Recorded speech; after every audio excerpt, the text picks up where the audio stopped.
8 मार्च 1535 राजपूतों ने अपना अद्भुत जौहर दिखाने की ठान ली है। सूर्योदय के साथ किले का द्वार खुलता है। पूरी राजपूत सेना माथे पर केसरिया पगड़ी बांधे निकली है। आज सूर्य भी रुककर उनका शौर्य देखना चाहता है।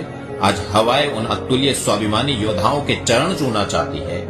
आज धरा अपने वीर पुत्रों को कलेजे से लिपटा लेना चाहती है।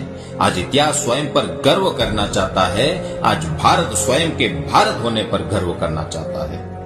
इधर मृत्यु का आलिंगन करने निकले वीर राजपूत बहादुर शाह की सेना पर विद्युत गति से तलवार भांज रहे हैं और उधर किले के अंदर महारानी कर्णावती के पीछे असंख्य देवियां मुंह में गंगा जल और तुलसी पत्र लिए अग्नि कुंड में समा रही है।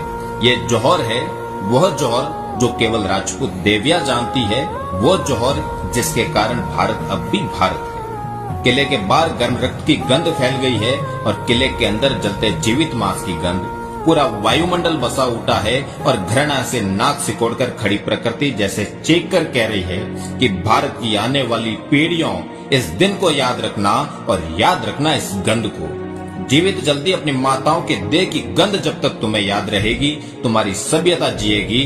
जिस दिन तुम ये गंध भूल जाओगे, तुम्हें फारसी होने में 10 वर्ष भी नहीं लगेंगे।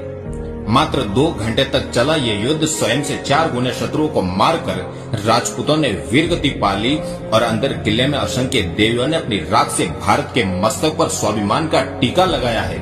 युद्ध समाप्त हो चुका है। राजपूतों ने अपनी सभ्यता दिखा दी है। अब बहादुर शाह अपनी सभ्यता दिखाएगा। अगले 3 दिन तक बहादुर शाह की सेना चित्तौड़ दुर्ग को लूटती रही। किले के अंदर असैनिक कार्य करने वाले लोहार, कुम्हार, पशुपालक, व्यवसायी सबको पकड़ पकड़ कर काटा गया। उनके बच्चों को भाले की नोक पर टांग कर खेला गया। पूरे चित्तौड़ को तहस नहस कर दिया गया। और उधर सारंगपुर में बैठा बाबर का बेटा हुमायूं इस जिहाद को चुपचाप देखता रहा और खुश होता रहा।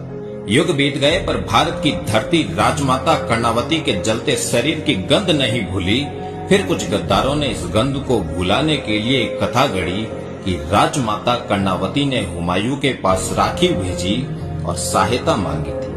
अपने स्वाभिमान की रक्षा के लिए मुंह में तुलसी पत्र लेकर अग्निकुंड में उतर जाने वाली देवियां अपने पति के हत्यारे के बेटे से कभी सहायता नहीं मांग सकती।